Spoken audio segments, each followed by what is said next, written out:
Hello guys, Waylor here. Today I'll show you how to add headings, in your Google Docs document or page. Here we have show tabs and outlines. Click here, and here I already created headings. So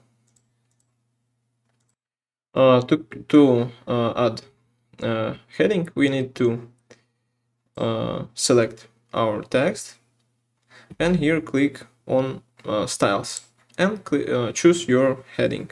So heading 1 is the biggest one, so I click here and click apply heading 1. Okay, and here we can see that I created the one tab, or heading.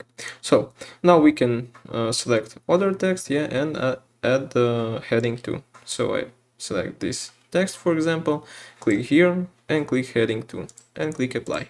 So I created second heading. So that's all. Click like, subscribe, goodbye.